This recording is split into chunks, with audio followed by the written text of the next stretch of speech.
நமஸ்காரம். நான் உமா விஜய் பேசுகிறேன்.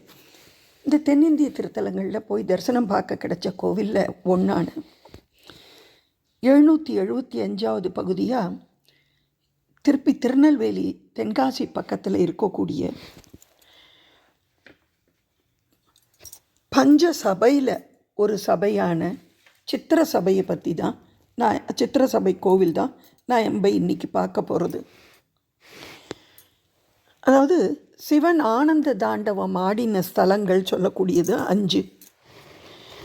சிதம்பரம்ங்கிறது பொற்சபைன்னு சொல்லுவா. மதுரையை வெள்ளி சபைன்னு சொல்லுவா. திருவாலங்காட்டை ரத்ன சபைன்னும், திருநெல்வேலி காந்திமதி அம்மன் கோவிலை தாமிரச்சார் சபைன்னும், குற்றாலத்தில் இருக்கக்கூடிய நடராஜரை சித்திர சபைன்னு சொல்லுவாள். அதாவது இங்கே ஓவியமாக சித்திரமாக இருக்கக்கூடிய சுவாமி. இங்கே இந்த ஸ்தலம் 2000 வருஷத்துக்கு மேலே பழமையானது. 3ஆம் நூற்றாண்டுக்கும் முன்னாடி இருந்த கோவில் அப்படின்னு சொல்லக்கூடியது. இந்த ஸ்தலத்தை ஞானசம்பந்தர், மாணிக்கவாசகர், சுந்தரர், பட்னத்தார், அருணகிரியார் எல்லாருமே பாடியிருக்கா. பாடல் பெற்ற பாண்டிய நாட்டு தேவார ஸ்தலங்களில் ஒன்று இந்த ஸ்தலம். இந்த ஸ்தலத்தில் இருக்கிற ஈசனுக்கு குறும்பலாநாதர் அப்படின்னு பேர். இங்கே ஸ்தல விருட்சம் குறும்பலா தான். இங்கே இருக்கிற அம்பாள் பராசக்தி பீடத்தில் ஒன்று. 64 சக்தி பீடங்களில் இந்த அம்பாள் சன்னதியும் ஒன்றுங்கிறது இந்த கோவிலுக்கு போனதுக்கப்புறம் தான் எனக்கு தெரிய வந்தது.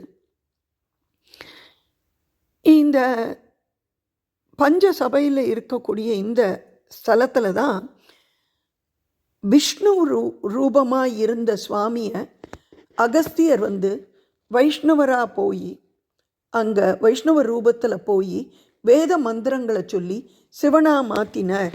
அதனால் இந்த கோவிலோட அமைப்பே செவ்வகமாவோ சதுரமாவோ இல்லாமல் விஷ்ணு கையில் இருக்கக்கூடிய சங்கு மாறிய அமைப்பிலேயே இந்த கோவில் இருக்குங்கிறது ஒரு விசேஷமான செய்தி. இங்கே இருக்கிற அம்பாளுக்கு குழல் வாய்மொழி அப்படிங்கிற பேர். இந்த குற்றாலநாதருக்கு திரிகூடநாதர்னும் பேர். ஏன்னா இந்த மலைக்கு இங்கே இருக்கக்கூடிய இடத்துக்கு புராண காலத்தில் 21 பேர் இருந்ததான் இந்த ஊருக்கு. அதில் ஒன்று திரிகூடமலை அப்படின்னு சொல்லக்கூடியது. இந்த ஸ்தலத்தில் புராண பேர்களை பார்த்தேன்னா பிதுர்கண்டம் தீர்த்தபுரம், செண்பகாரண்யம், திரிகூடமலை, சிவத்ரோகம் தீர்த்தபுரம், மது உண்டான் உயிர் மீட்டபுரம், வேத சக்தி பீடம் அப்படின்னு நிறைய பேர்கள், 21 பேர்கள் இந்த கோவிலில் இந்த ஸ்தலத்துக்கு இருக்குது அப்படின்னு தெரிஞ்சினேன். இங்கே பக்கத்துலேயே அருவி, குற்றால அருவி, நிறைய பேர் பயணிகளாக உல்லாச பயணத்துக்கு வர்ற இடம் இந்த குற்றால அருவி கொட்டுற இடம். அதுலேருந்து பக்கத்துலேயே இருக்கிறது தான் இந்த ஸ்தலம். இங்கே இருக்கக்கூடிய தீர்த்தம் சித்ராநதி தீர்த்தம், சிவகங்கை, வட அருவி அப்படின்ட்டுருக்கு. இந்த சித்ராநதி தான் இங்கே பக்கத்தில் இருக்கக்கூடிய 4 கிலோமீட்டர் தூரத்தில் இருக்கக்கூடிய இந்த ஸ்தலத்துலேருந்து 4 கிலோமீட்டர் தூரத்தில் இருக்கக்கூடிய நேற்று பதிவு போட்ட அந்த முருகன் கோவில். அந்த கோவிலில் படி தான் எனக்கு தெரிய வந்தது. இங்கே அகஸ்தியர் வைஷ்ணவ கோவிலாக இருந்தது. அதாவது சிவன் விஷ்ணு ரூபமாக இருந்த கோவிலை விஷ்ணுவா லிங்கமாக மாற்றினாருங்கிறதே அந்த கோவிலுக்கு இளஞ்சி கோவிலுக்கு போனதுக்கப்புறம் தான் எனக்கு தெரிய வந்தது அந்த புராணம். அதுக்கப்புறம் இந்த கோவிலுக்கு போனோம். இந்த கோவிலில் இருக்கக்கூடிய சித்திர சபைக்கு எழுத்த மாதிரியே ஒரு கோவில் குளம் இருக்குது. இந்த கோவிலுக்கு எப்படி வந்தாருங்கிறத இந்த கோவிலோட ஸ்தல புராணம் படி பார்த்தோன்னாக்க, கல்யாணம் நடக்கிறது கைலையில் சிவனுக்கும் பார்வதிக்கும். எல்லாரும் அங்கே போனபடியாக வடதிசை தாழ்ந்து போயிடுறது. தென் திசையை ஒசந்து போன தென் திசையை சமப்படுத்துறதுக்காக வேண்டி அகஸ்தியரை சுவாமி தென் திசைக்கு பொதிகை மலைக்கு அனுப்புகிறார். அப்போ அகஸ்தியருக்கு மனசில் ரொம்ப வருத்தம். தான் உண்டி கல்யாண காட்சி இல்லை, கல்யாண காட்சியை அவர் நினச்ச இடத்துலலாம் பார்க்கலாம், அந்த கல்யாண வைபவத்தை தான் மிஸ் பண்ணுறேனே, தனக்கு கிடைக்கலையேன்னு சொல்லி கேட்கும்போது சுவாமி சொல்கிறார், நீ போ, இந்த திருகோல மலைக்கிட்ட நீ போ, அங்கே போகும்போது உனக்கு திருக்கல்யாண அந்த வைபவத்தையும் நீ பார்க்கலாம், என்னோட திருநடனத்தையும் நீ பார்க்கலாம் அப்படின்னு சொல்லிட்டு இந்த திருகோட மலையோட மகிமை எல்லாத்தையும் சொல்லி இங்கே விஷ்ணுவாக இருக்கிற தன்னை சிவலிங்கமாக மகுட ஆகமபடி பூஜை பண்ணி நீ மாற்றினேனாக்கா உனக்கு கல்யாண வைபவத்தையும் நடனத்தையும் பார்க்குறதா கிடைக்கும்ன்ட்டு. சரின்னு சொல்லி அகஸ்தியரும் அங்கேருந்து வரார். வந்துட்டு இந்த ஸ்தலத்துக்கு அவர் வரும்போது இவர் சைவராக இருந்தபடியாக அங்கே இருந்த வைஷ்ணவா எல்லாம் இவரை கோவிலுக்குள்ளேயே விடலை. அதுக்கப்புறம்தான் அவர் இந்த இளஞ்சி முருகன்கிட்ட போயிட்டு தனக்கு பார்க்க முடியலையேன்னு சொல்லி வேண்டிண்டு அந்த இளஞ்சி முருகன் கோவில்லையும் வெண்மணனால் சுவாமியை பிடிச்சி வச்சு பூஜை பண்ணுறார். அப்போ அந்த கோவிலையும் இந்த மகுட ஆகமப்படி தான் அவர் பூஜை பண்ணினார். பூஜை பண்ணி முருகனோட சொல்படி இவர் வைஷ்ணவராக வேஷம் தரிச்சுண்டு இந்த கோவிலுக்கு வரார். உள்ளே போயிட்டு வேத மந்திரத்தினால அங்கே இருந்த சுவாமியை சிவலிங்கமாக மாத்துறார். அப்போ தன்னோட கையால் சிவலிங்கத்தோட தலையில் அழுத்தி வச்சாராம். இன்றைக்கும் சிவலிங்கத்தோட தலை மேலே சிரசில் அகஸ்தியரோட அந்த 5 விரல் அழுத்தின கை இது இருக்காம், பதிவு இருக்காம். இங்கே அந்த சங்கு சங்காய் இருந்த விஷ்ணு அப்படியே சங்கு ரூபத்திலேயே சிவனாக மாறிட்டார் அப்படின்னு சொல்லி இது இப்படி சிவலிங்கமாக மாறின உடனே அங்கே இருந்த வைஷ்ணவ ஆளுக்கெல்லாம் விஷ்ணுவை காணுமேன்னு சொல்லிட்டு ரொம்ப கோபம் வருதான் முனிவர்கிட்ட. அகஸ்திய முனிவர்கிட்ட கோச்சின்ற உடனே அவர் சொல்கிறாராம், அரியும் சிவனும் ஒன்று, நீங்கள் பேதம் பார்க்காதீங்க, நீங்கள் எல்லாரும் போய் இதே கோவிலில்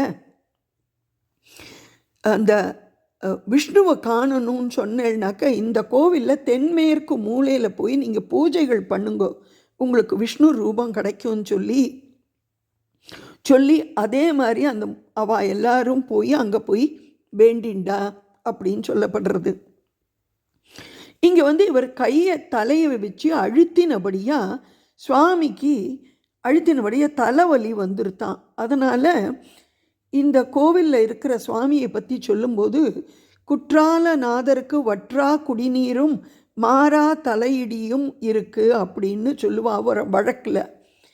அதனால் அவருக்கு அந்த தலைவலி வந்ததுனால இங்கே கிடைச்ச மூலிகைகள்லாம் எடுத்து மூலிகை மருத்துவ அந்த தைல பொடினால் நித்தியபடி சுவாமிக்கு 64 மூலிகையினால் அபிஷேகம் நித்தியபடி நடக்கிறது அவரோட தலைவலி நீங்கிறதுக்காக வேண்டி. அதனால் இந்த கோவிலோட அந்த ஆஃபீஸ்லேயே விற்கக்கூடிய அலுவலகத்திலேயே விற்கக்கூடிய அந்த தைல பொடி அந்த மூலிகை பொடியை வாங்கிட்டு சாப்பிட்டா வைத்த வலி தலைவலியெல்லாம் நீங்கக்கூடிய மூலிகைகள் தான் அங்கே இருக்குது. அதை தான் சுவாமிக்கும் அவள் 64 மூலிகைகளால் ஆன இதனால் சுவாமிக்கு தினப்படி அபிஷேகங்கள் பண்ணுறா அப்படின்னு சொல்லி தெரிஞ்சினேன். இந்த ஞானசம்பந்தர் இந்த ஸ்தலத்தை பற்றி பாடும்போது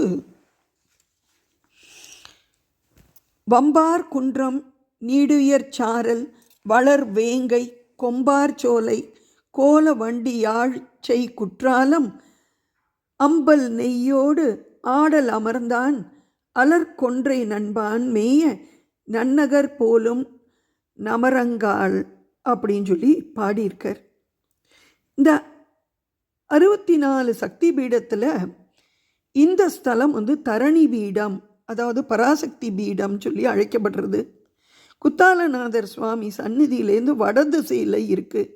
இந்த சந்நிதியில் எப்பவுமே ஒரு தானுமால்ய தொட்டில் வந்து ஆடிண்டே இருக்குது அப்படிங்கிறது எனக்கு, நான் அங்கே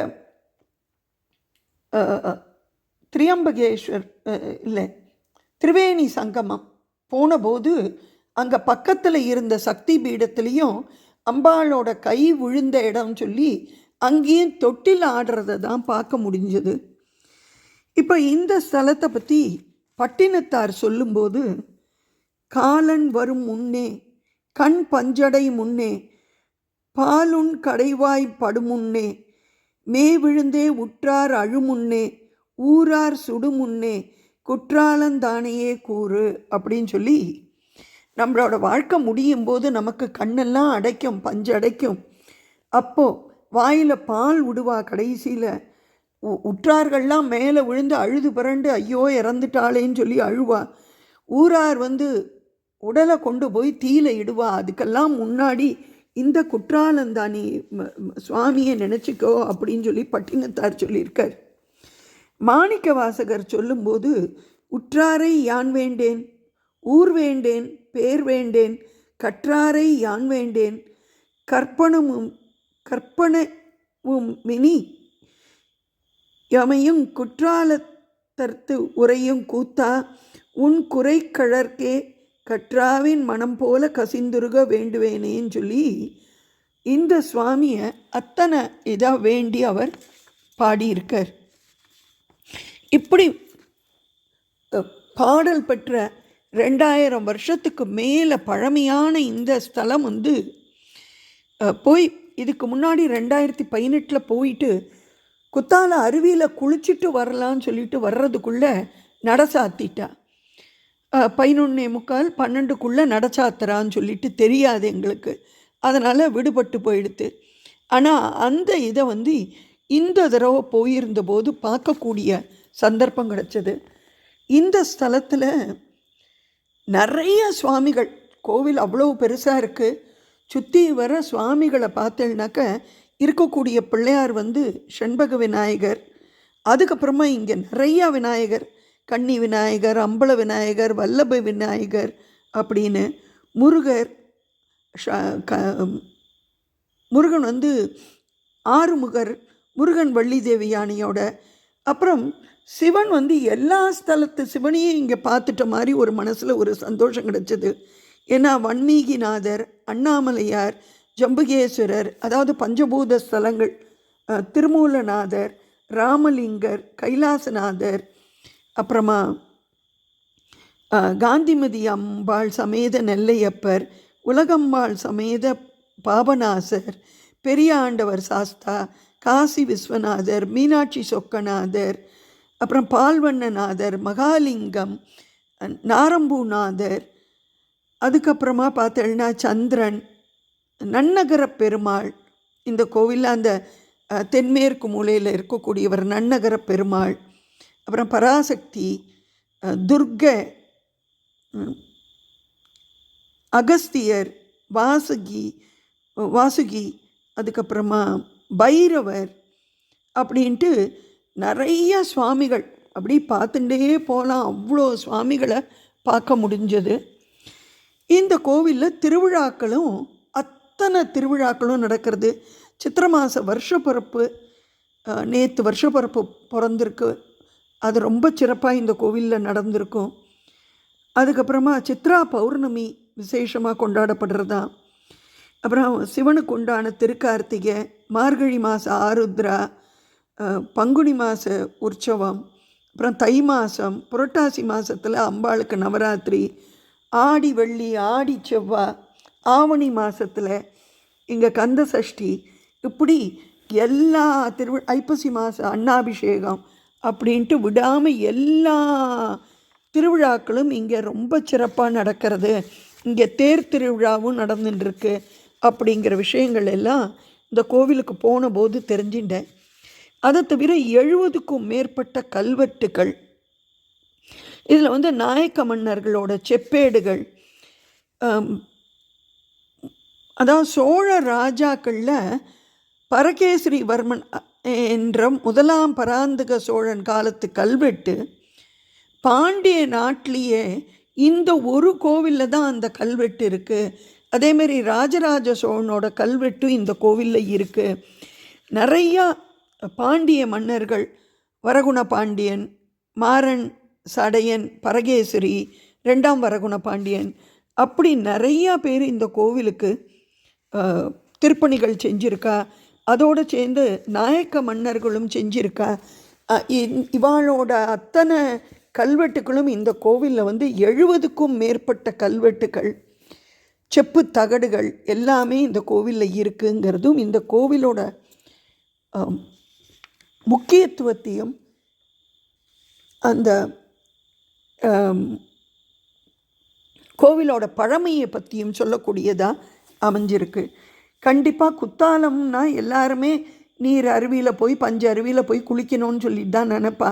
அப்படி குளிச்சுட்டு வெளியில் வரும்போதே இந்த குற்றாலநாதர் இந்த 5 சபையில் ஒரு சபையாக, சித்திர சபையாக அருள் பாலிக்கிற இந்த நடராஜரையும் போய் பார்த்து தரிசனம் பார்த்துட்டு வாங்க. சங்கு மாதிரி இருக்கக்கூடிய அமைப்பில் கோவில் அமைப்பு இருக்கிறதுங்கிறது எங்கேயுமே பார்க்க முடியாத ஒரு விசேஷம். அதையும் போய் இது வரைக்கும் பார்த்துருந்தேன்னா ஓகே, தெரியாதவா தெரிஞ்சுட்டு அதை போய் பார்த்துட்டு வந்தேன்னா அதுவும் நல்லா இருக்கும்.